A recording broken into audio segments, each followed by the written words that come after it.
What's up, guys? Welcome to my channel, Business Talk with Billy, also known as BillyBandz. So in this channel, I'm basically going to be providing content based off of what I do every day, such as stocks and ATMs. So I'm going to give a brief intro on what got me into this type of business, how I figured out what I wanted to do, the different types of businesses that I've tried before I got into this, trial and error, all that stuff. So let's jump right into what the goal of this channel is, other than what I just said with ATMs and stocks. So I really want to be posting motivational content to uplift people that are going through similar stuff that I went through and that don't really know what they want to do. Maybe they're in college, they don't want to go to college, they're just pleasing their parents, such as that's the reason I went to college, and it was a terrible mistake, but it was a good learning experience. So what really led me into the field of business is right after I graduated high school in about 2016, I really had no direction. I didn't really know exactly what I wanted to do. And I always knew that I wanted money, but everybody wants money, right? So every job that I've always worked, whether it was pizza delivery, landscaping, painting, construction, furniture delivery, all different types of stuff like that, right?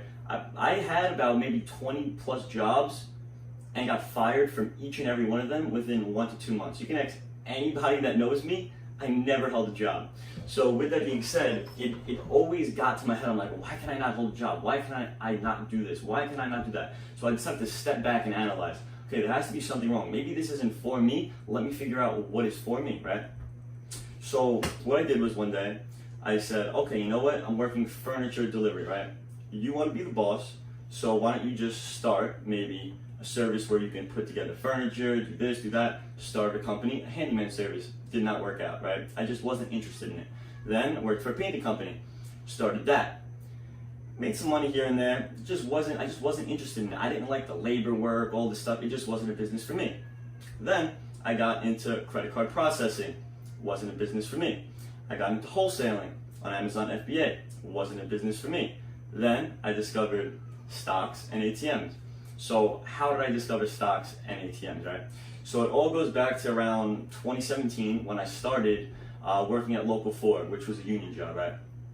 So I was on coffee break one day, and one of the guys asked me, they go, hey, what do you plan on doing in life? Like, what's your direction? And I told him, I was like, I think I want to own business and real estate, but I just don't really know where to start, right? So he started telling me about his business, which was ATMs. So it sounded really cool, he was explaining it to me, but it clicked in my head, but I just brushed it off, right? So about a week or two later, it stuck in my head. I'm like, ATMs, you know what, let me do some research. Started doing some research on ATMs, and then I realized, like, you know what, this seems like a pretty cool business, let me try it out. So about 2 months after doing research, I decided to open up my LLC, open up my EIN number, whole bunch of documents, which I'll go over in later videos, but that's basically how the ATMs got started, right? So now with stocks, I have two very good friends that been in the stock market and the foreign exchange market for, let's say, 3-4 years, right? They've been doing it ever since they were a little younger. And they've always inspired me to do it, seeing how much success they had, how determined they were, how motivated they were. And I was like, wow, that's like a really awesome industry. I just wish I could get into it. I just don't know where to start. As everybody says, where do you start? How do you start? How do you do this? But in order to start, you have to start, right? So I just brushed that off for about maybe 3-4 months. I tried getting into it. I just couldn't. I just fell off because I felt it was too hard, right? Anything you start is always initially hard if you don't know what you're doing, right? So eventually one day I decided to sit down with myself. I'm like, you know what? You really want to get into stocks, right? You have to educate yourself. So before you earn, you must learn, right? So that's exactly what I did. I started buying textbooks, I started researching on YouTube, I started watching these gurus, seeing how they do this, do that. So I started doing a bunch of research, studying every single day.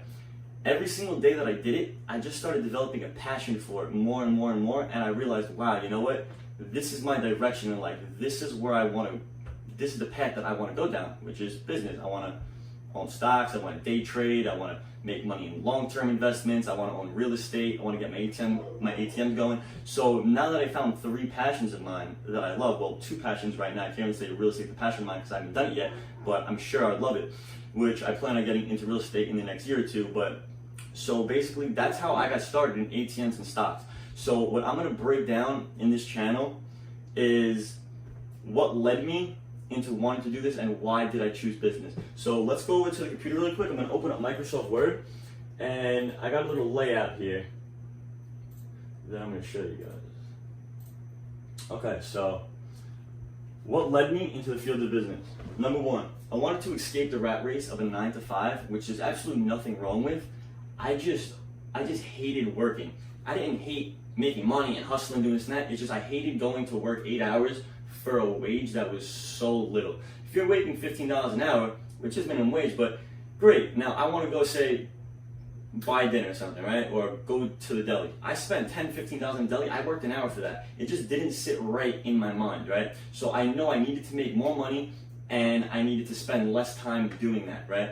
So because I actually value my time. Time is very, very, very valuable. You can always make more money, but you can never make more time, right? So that's extremely, extremely crucial, right? Now, like I said, I went through about 20 plus jobs and I got fired from every single one of them. But what I discovered about being an entrepreneur is it's not about the money. Initially, yes, you want to make money, you want to be successful, but the money follows as you take the necessary steps and go through the process, right? You have to enjoy the journey. With everything good, there's always something bad. So you have to appreciate the good and the bad that comes with it. So now, with that being said, as an entrepreneur, I'm not after the money. I'm after the freedom to do what I want, when I want, how I want, and answer to nobody but myself, right? So now, number 8. Most of my family, not my parents. My parents always supported everything I did no matter what. Most of my family said, hey, Billy, you should go to school. You should go back to school. You need a degree. You need this. You need that. But I'm going for business, right? Why do I need to go to school for that, right? So what I always told them is, these professors in school, they're teaching business, but they don't own a business of their own, right? Same in high school. They teach you to think alike. They don't teach you to think outside the box, right? They don't teach you real life essentials such as taxes, how to build assets, how to plan for retirement, how to manage your money, how to manage your time, all essential stuff like that, right? They just teach you get a job, get good grades, go work for a company, and work 40 hours a week, and just live your life, work 40 years, 20 years till you have to retire, and that's it. That's the good life. I knew I wanted something more for myself, so this is why this is the path that I chose, right? So, let's go down. As I explain the different businesses that I've tried. The mentality that you have to have when it comes to business, or anything in life, you have to be mentally strong. You have to be ready for ups and downs as anything else in life. So, if you're gonna start something, don't think you're gonna plant the seed today and you're gonna eat the fruits tomorrow. One of my favorite sayings is, Rome wasn't built in a day, but they were laying bricks every hour, right? So anything worth doing or anything good takes time. So that's why I understood getting into business, I'm gonna have weeks. Well, initially when I started, I'm gonna have weeks or months where I don't make money, or I may not make as much money as I think, or I'm gonna have setbacks, I'm gonna get stressed out, I'm gonna feel like I wanna quit, I'm gonna give up. These are emotions that are temporary that you cannot give into. Once you give these emotions power, they take over your mind, right? That's one of 3 crucial traits that I believe that are very, very, very much needed in just like real life essentially, right? Which is patience, discipline, and exactly what I just said, overcoming those emotions, right? So I made a list of the mentality that I have. Not everybody's gonna have the same mentality, but this is the mentality that I developed from real life situations and trial and error, right? So I love to help others with anything that I can, and I love to put others in a better position, even if it's just explaining a little piece of knowledge that I learned that they could take and run with and better themselves with, right? I love motivating people. I love helping people that are down, that feel negative, that are putting those negative thoughts in their mind and just getting them up, motivating them to come on, go harder. Don't give in to those emotions, right? Number 2, I love to be a leader and not a follower. I was never like that. Even in school, in work, in sports, I always wanted to be the one that brought people with me, that uplifted people, right? So that's a very good quality to have. I always love to learn. I always love to learn. I actually developed that after I got out of high school, and I started discovering the world of business. You cannot let failure down you. The second you let failure down you, you've already failed. You know what I'm saying? Failure is inevitable. As long as you learn from your mistakes, it was a lesson learned. It was worth it, right? So if you think you're going to go into any business, any job, and not fail at something or make a mistake, you're completely mistaken, and you have a lot to learn, right? So, number 5, I don't care what anybody thinks about me. You could think this, think that, think this. I know what I am, I know what I want to do, and I know how I'm going to get there, regardless of what anybody thinks of me, right?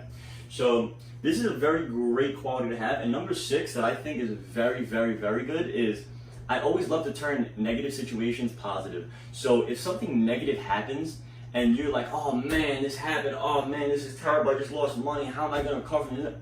You're not. You're taking an emotional toll on yourself that you're not going to be able to push forward because you're downing yourself, right? Let's be like, oh, you know what? This happened, ABC. This is how I'm going to recover from it doing so and so, right? You have to learn from those mistakes. You can't think negative. Once you think negative, you feed yourself negativity. Negativity is going to be the outcome. You have to think positive, and positive will continue to manifest itself, right? So now, number 7, I love this one. I'd rather try and fail, right, than never try and never know what I was actually capable of doing, right? Because most people say, oh, I don't want to do this, I don't want to do that, I don't know if I'll be good at it, I don't know if it's going to work, what if I fail? Great. At least you tried. You know what I'm saying? At least you attempted to do what you wanted to do. Like, to be honest, I never did YouTube because I was honestly camera shy, and I was oh, what people are gonna think, this and that. I developed that trait through trial and error of business, realizing I don't care what people think. If you don't like my videos, don't watch my videos. People who enjoy my content will like that. That's the mindset that I've developed now, right? So everything I learned in life relates to business one way or another, right? People tend to give up very, very, very fast. So if you relate that to real life, put it this way. If you're playing a sport and you mess up a play, are you gonna quit that sport, or are you gonna analyze what you did wrong and continue pushing forward and not make that mistake again? If you crash a car, are you gonna give up and never drive a car again in your life? That makes no sense. If you have a minor setback in business, or let's say even a major setback in business, are you going to just give up and walk away? That's not what people do. People who are successful failed many of times before to get to the level that they're at. Failure is necessary. That's why I love failure. Failure could be the smallest thing. You could make a minor mistake. That's failure. Correct it and move forward. That's how it works, right? So, number 10. The only time I fail is when I give up. So, those mistakes that you're making isn't necessarily failure. You may have messed up, had a little fail, whatever it is. But the only time you really, really fail is when you say, you know what, I give up, I'm throwing in the towel, I'm done. Why would you do that? That's not what winners do, right? So these are the emotions that I have faced but gave very, very little weight to. But it took me time to understand this, right? Number 1 is self-doubt. We are all our worst enemy in our minds, right? So I'm definitely guilty of this as well. I say, oh man, weeks that I have very good weeks, I made a great amount of money, I did this, I did that, I'm like, yeah, we're doing great, we're doing good, come on, Billy, keep it up. I push myself, right? Weeks that I have bad weeks, I start to doubt myself. I'm like, oh man, is this really for you? This and that, oh man, you did this and that.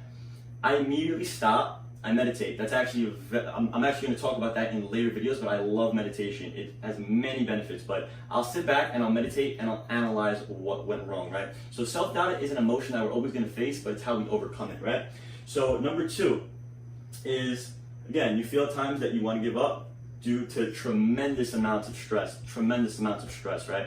But you gotta keep it pushing no matter what. You're going to be stressed out. Life is stressful. You gotta keep it pushing. Right? So, number 4, we can't change past mistakes, but we can change the future, right? So, the future is based off of everything that we do today. If you're working on yourself, continuously growing, continuously trying to be a better person, nothing but good is going to be the outcome, right? But if you're so stuck on the past, and you're like, oh, this happened in the past, this did this, this did that, remember a year ago this happened, 6 months this happened, you're stuck in the past, you're never going to move forward. So, now that brings us to number 5. Do not let money control your emotions. Do not think you're going to go into business and within 1 month, 2 months, 6 months, 1 year, think you're instantly going to make tons of money and be instantly profitable. You're going to be rich overnight. You're going to be an overnight success. Remember, the day you plant the seed is not the day that you eat the fruits. Remember that. So, patience. Number 6, 7, and 8 are very, very important, and these are going to be the last 3 emotions that I talk about, right? That I face. So, patience is very, very, very crucial, and what has taught me patience is the stock market. We're going to get into that in later videos. But number 7 is discipline. I train myself to be disciplined every single day, no matter what. I don't care if I'm tired, I want to get out of bed, I don't want to do this, I don't want to do that. You got to do it, because guess what? As a boss, you are your authority, right? So it's easy to tell yourself, I'm tired, I'm going to stay in bed today. You failed today. You failed today and you're wasting daylight. That is not how you be successful. You drag yourself out of bed. You say, no, we're going to do this, right? You have to discipline yourself, right? And that takes time, right? Fast, fast, fast is number 8. I've always wanted stuff so fast. I want fast success. I want this. I want to make this much money in the stock market in a week. I want my ATMs to be doing X amount of revenue per year, per month. I need to make this. I need to do that. I need to be so successful so fast. Terrible, terrible way to look at it, right? Because if you really look at the hard facts, fast success builds ego, right? Slow success builds character, and it makes you appreciate the reward that much more than, let's say, let me give an example really quick. Let's say you hit the lotto. You're a millionaire now, right? Great, you're a millionaire. You're gonna blow that money a lot quicker than somebody who took, say, 10 years to develop that $1 million, right? Because they're gonna be like, wow, this took me 10 years to earn this. I'm gonna be very, very cautious with this money, what I do with it, you know what I'm saying? So they're gonna put that to work in smart ways. They're gonna be very more cautious with it, use risk properly, right? Rather than someone who just hit the lotto, oh yeah, we got $1 million. Someone that's not used to managing $1 million, they're used to making maybe $40,000 a year, $50,000 a year, whatever it is, $100,000 a year, whatever the case may be. You put that kind of money in someone's hands and they get fast success overnight, boom, $20,000 here, $30,000 here, buy a $100,000 car, $500,000 house, go $20,000 bar tab, this and that. Stupid way to spend your money, right? So that brings me to the conclusion of the emotions that I faced while going through the trial and errors of business. But what I plan on making, the content that I also plan to be making on my channel is question and answer videos. I would like to see what type of videos you guys would like to see, maybe questions you have for me that I can answer so you could better understand something. I'm going to be posting how to start your own ATM business, the type of documents that you need. I'm going to be doing the day in a life of an ATM owner, going to fill up ATMs, going to the bank, show you how I acquire locations, how I find good locations. I'm also going to be posting basic stock trading tutorials on basic tips and tricks, how to trade, how to look for key levels, etc. Whole bunch of stuff like that, right? And my favorite, I'm going to be working on personal finance videos. How to save money, how much % of your paycheck should go where, how do you save for the future, how do you create your own retirement account if you're an owner of some sort and you don't have a 401k. This is the type of content that I'm going to be creating for you guys. So I'm going to go ahead and end the video here, and I want to see your guys' thoughts and let me know what you think. Give it a like, thumbs up, subscribe, and turn on that post notifications. Thank you guys for watching. This is Business Talks with BillyBandz. Thank you, and everybody have a blessed and positive day. Take care.